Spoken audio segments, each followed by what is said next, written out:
Hello दोस्तों। आज फिर हम मिल रहे हैं स्टैंडर्ड 11 चैप्टर 14 ऑसिलेशन के साथ। आज हम देखने वाले हैं energy in SHM. Energy in SHM मतलब energy in simple harmonic motion. अब दोस्तों सिंपल हार्मोनिक मोशन हमने पढ़ा है, तो यहाँ एनर्जी कह रहा है। एनर्जी का मतलब टोटल एनर्जी। एनर्जी का मतलब है दोस्तों यहाँ पर टोटल एनर्जी। तो हमको पता है total energy is the sum of kinetic and potential energy. तो हम क्या करेंगे, काइनेटिक एनर्जी निकालेंगे, फिर पोटेंशियल एनर्जी निकालेंगे और फिर दोनों का टोटल निकालेंगे। तो वही हमारी हो जाएगी energy, total energy in SHM या फिर एनर्जी इन एसएचएम। ठीक है दोस्तों, तो शुरुआत हम करते हैं काइनेटिक एनर्जी से। तो एनर्जी इन एसएचएम में हमारा टॉपिक है काइनेटिक एनर्जी। Kinetic energy. अब देखिए, काइनेटिक एनर्जी के लिए हमको डिस्प्लेसमेंट की जरूरत पड़ती है। तो नाउ डिस्प्लेसमेंट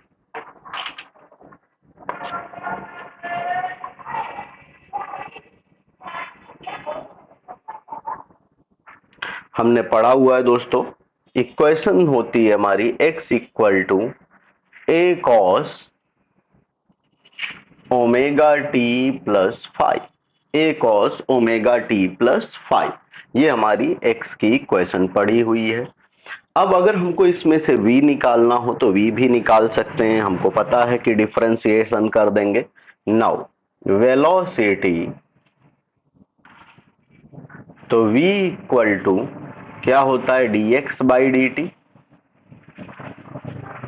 तो ये आ जाएगा minus omega A sine omega t plus five. ये कैसे आता है आप जानते हैं, हम पिछले लेक्चर में हमने यही पढ़ा हुआ है। तो अब देखो हमारे पास दोस्तों वेलोसिटी है, तो काइनेटिक एनर्जी निकाल सकते हैं। Now kinetic energy K equal to formula होता है 1/2 mv²।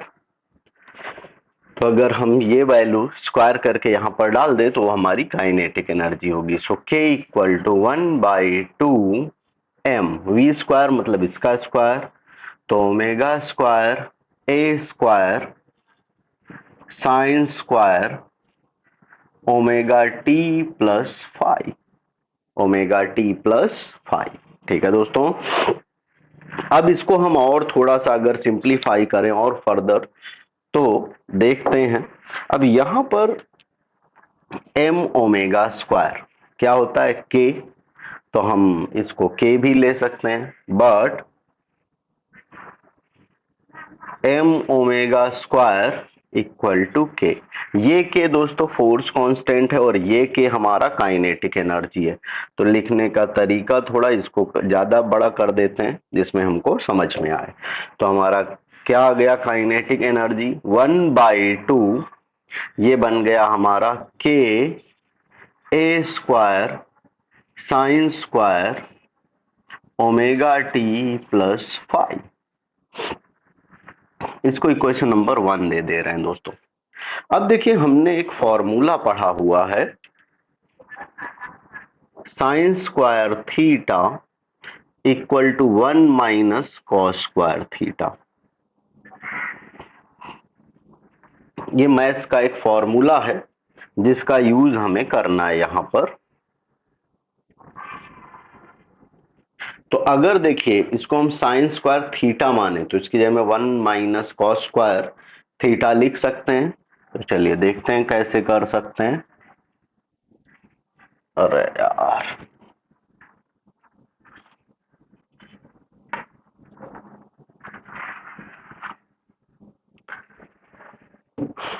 देखिए तो ये हो जाएगा k equal to 1/2 k a square sine square omega t plus five, sine square omega t plus five को हम कैसे लिख सकते हैं, 1 - cos square, 1 - cos square omega t plus five. हमने ये वैल्यू थीटा यानी ओमेगा टी प्लस फाइव डाल दिया। अब ए स्क्वायर को अगर हम अंदर मल्टीप्लाई करें तो क्या बन जाएगा, k इक्वल टू 1/2 के अंदर हो गया a square minus a square cos square omega t plus five. ठीक है दोस्तों, अब देखिए यहां पर ये क्या है हमारा एक्स स्क्वायर। देखिए a cos omega t plus five क्या है, एक्स, तो अगर उसमें स्क्वायर लगाए तो वो भी स्क्वायर लिख सकते हैं। सो के इक्वल टू 1/2 के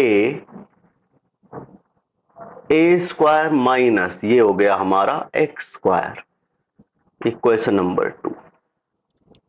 ठीक है दोस्तों, तो ये आ गई हमारी काइनेटिक एनर्जी,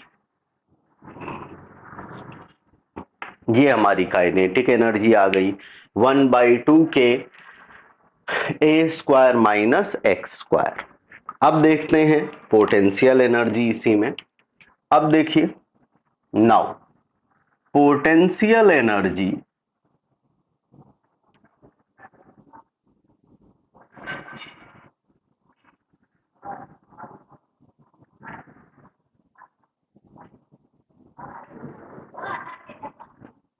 अब पोटेंशियल एनर्जी क्या होगी, तो दोस्तों हमको रिस्टोरिंग फोर्स हमने पढ़ा हुआ था। नाउ रिस्टोरिंग फोर्स क्या था, रिस्टोरिंग फोर्स तो F equal to minus k x, F equal to minus k x. अब दोस्तों अगर हमको इसके अगेंस्ट वर्क निकालना हो तो कैसे निकाल सकते हैं, now work done for displacement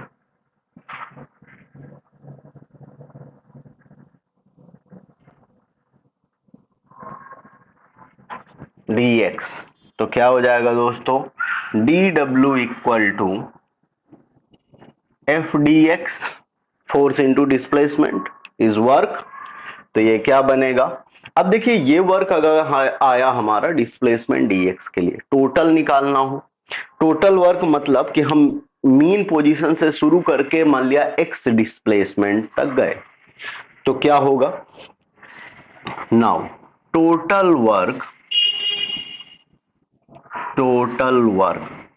तो क्या करना पड़ेगा, टोटल वर्क के लिए हम इंटीग्रेशन करेंगे किसका, dw का, यानी ये वर्क का अगर हम इंटीग्रेशन कर दें तो टोटल वर्क मिल जाएगा। इंटीग्रेशन का मतलब होता है सम करना, ऐड करना, और कहां से कहां तक हमने मान लिया, इनिशियल पोजीशन थी हमारी 0 और फाइनल पोजीशन थी हमारी x, तो फॉर डिस्प्लेसमेंट या फॉर पोजीशन 0 to x।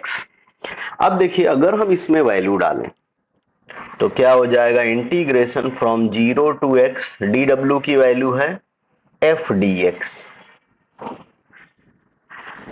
अब f की वैल्यू हमने यहां पर लिखी है माइनस के एक्स, तो ये क्या आ जाएगा, w इक्वल टू माइनस के, तो कांस्टेंट है बाहर ले लो, 0 to x, अंदर क्या आया, f की जगह में हम डाल रहे हैं के एक्स dx।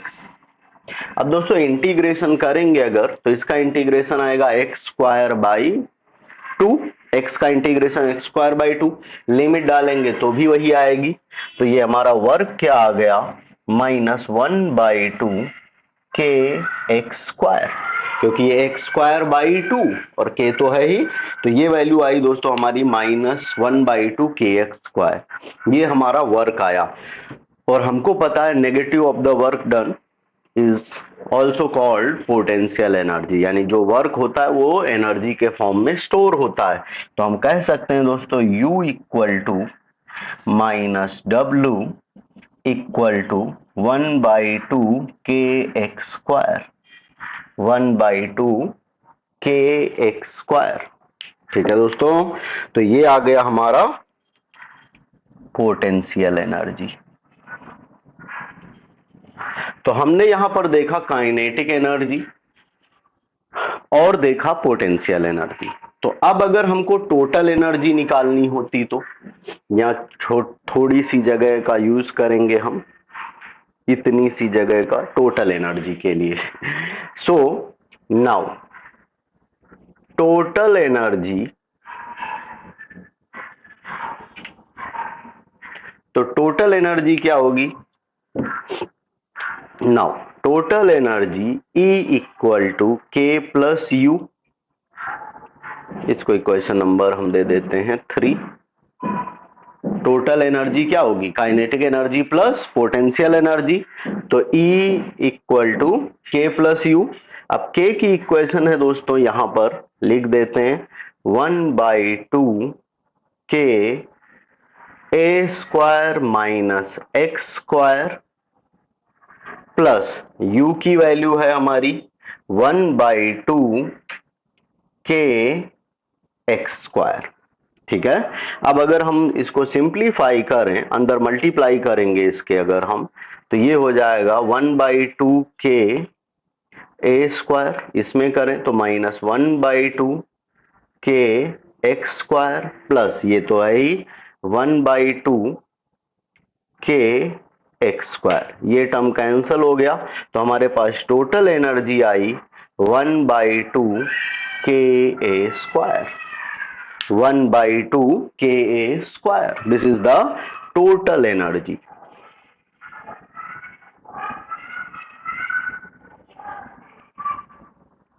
ठीक है दोस्तों, अगर हम इसमें k की वैल्यू डालना चाहें, k की वैल्यू हमने यहां पर लिखी हुई है m ओमेगा स्क्वायर, तो E इक्वल टू क्या बन जाएगा? 1/2 m omega square a square.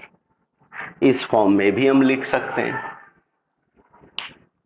ठीक है दोस्तों, तो ये हमारी आ गई एनर्जी इन SHM। ठीक है, अब देखिए इसके हम कुछ पॉइंट्स देखते हैं और इसी में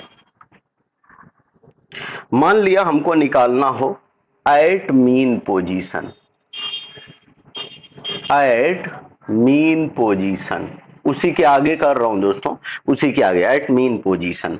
मीन पोजीशन का मतलब है x equal to 0, mean position मतलब x इक्वल टू 0। तो अगर हम x की वैल्यू 0 करें तो हमारी काइनेटिक एनर्जी क्या हो जाएगी? Kinetic energy k equal to mean position पर काइनेटिक एनर्जी क्या होगी? x की वैल्यू 0 डाल दो, तो ये आ जाएगा 1/2 के ए स्क्वायर।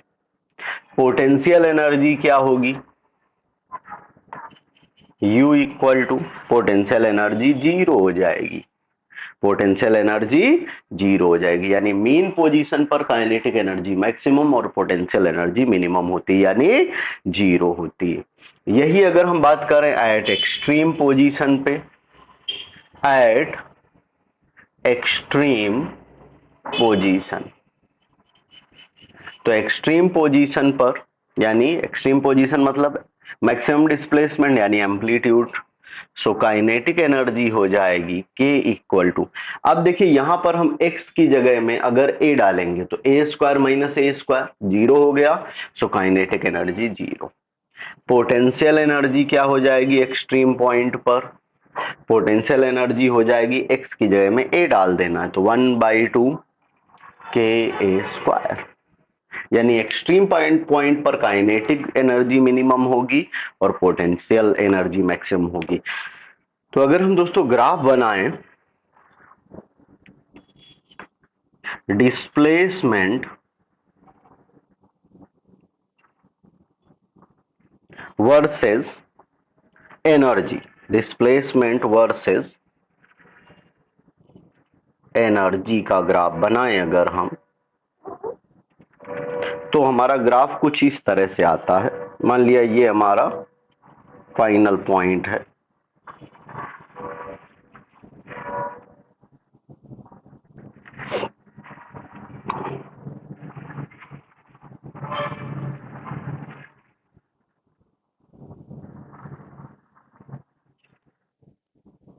तो हमारा ग्राफ कुछ इस तरह से आता है दोस्तों। यहाँ पर ये हमारी काइनेटिक एनर्जी है के, और ये हमारी पोटेंशियल एनर्जी है। देखिए काइनेटिक, ये हमारा मान लिया मीन पोजीशन है 0, ये हमारी डिस्प्लेसमेंट है नेगेटिव में यानी माइनस है, और ये है हमारी मान लिया पॉजिटिव में।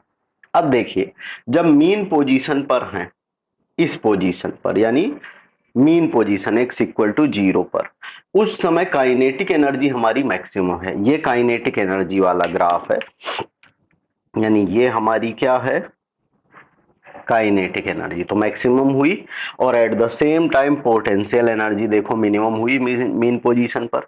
मैक्सिमम पर ये देखो काइनेटिक एनर्जी यहाँ 0 हो गई, बट उसी समय पोटेंशियल एनर्जी यहाँ पर है यानी मैक्सिमम है। ठीक है दोस्तों, तो ये हम ग्राफ पर से भी समझ सकते हैं। तो ये थी हमारी एनर्जी इन एसएचएम। ठीक है, अब आगे बढ़ते हैं नेक्स्ट टॉपिक पर।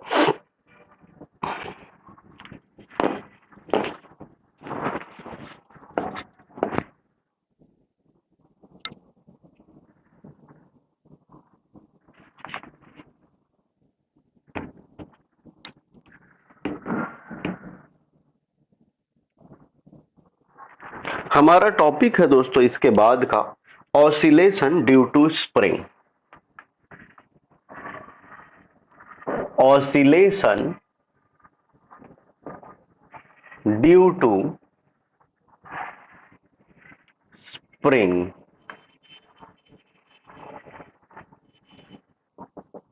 ऑसिलेशन ड्यू टू स्प्रिंग, चलिए देख लेते हैं, इसको समझते हैं। हम यहाँ एक सेटअप मान रहे हैं, हमने मान लिया ये हमारा एक सपोर्ट पॉइंट है, ये सपोर्ट पॉइंट है।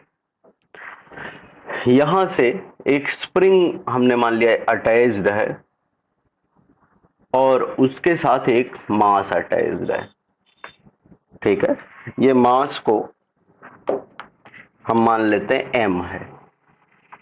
ये इस इक्विलिब्रियम पोजीशन है, मीन पोजीशन, ये ऐसे ही रखा है। अब मान लिया इसको हम खींचें तो क्या होगा,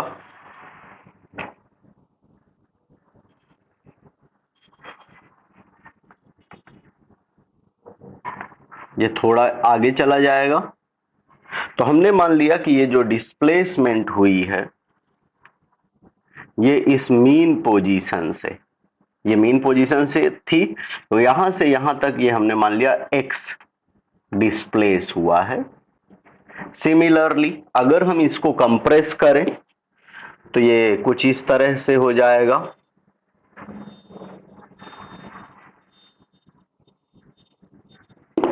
अब देखिए ये मास m है, तो ये कितना इधर गया, तो हमने मान लिया x इधर गया। ठीक है दोस्तों, तो हमको यही देखना है कि इसका ये जो ऑसिलेशन है उसका टाइम पीरियड और फ्रीक्वेंसी हम किस तरह से निकाल सकते हैं। अब देखिए हमको पता है जब कोई ऐसे हम मोशन की बात करते हैं ऑसिलेशन, तो उसमें रिस्टोरिंग फोर्स लगता है दोस्तों, रिस्टोरिंग फोर्स। तो चलिए हम उसको लेके काम करते हैं। नाउ हमने मान लिया कि यहाँ पर जो रिस्टोरिंग फोर्स लग रहा है, रिस्टोरिंग फोर्स वो है F equal to minus k x. अब F की हमने एक इक्वेशन पढ़ी थी, according to Newton second law F equal to m होता है। अब देखिए a को हम ऐसा भी लिख सकते हैं, एक्सीलरेशन को d square x by d t square equal to minus k x लिख सकते हैं दोस्तों। अगर हम ये m को इधर ले जाएं तो क्या हो जाएगा, अगर हम m को इधर ले जाएं तो ये बनेगा d square x by d t square equal to minus k by m x. या फिर हम इसको ऐसा भी लिख सकते हैं, ये क्या है omega square, so d square x by d t square equal to minus omega square x. ये क्या है दोस्तों, एक्सीलरेशन। ये कांस्टेंट वैल्यू अगर हम मान लें तो इज प्रोपोर्शनल टू एक्स, यानी acceleration is directly proportional to x, यानी एक्स मतलब डिस्प्लेसमेंट चेंज इन पोजीशन। तो this is the condition for SHM, यानी if this is proportional to displacement तो it gives the condition for SHM। मतलब क्या है कि हमारा जो ऑब्जेक्ट है वो सिंपल हार्मोनिक मोशन करेगा। ठीक है दोस्तों, सिंपल हार्मोनिक मोशन करेगा। अब देखिए इसी को हम थोड़ा सा आगे बढ़ाते हैं डेरिवेशन को। नाउ हमको पता है कि ये ओमेगा स्क्वायर क्या है, K/m।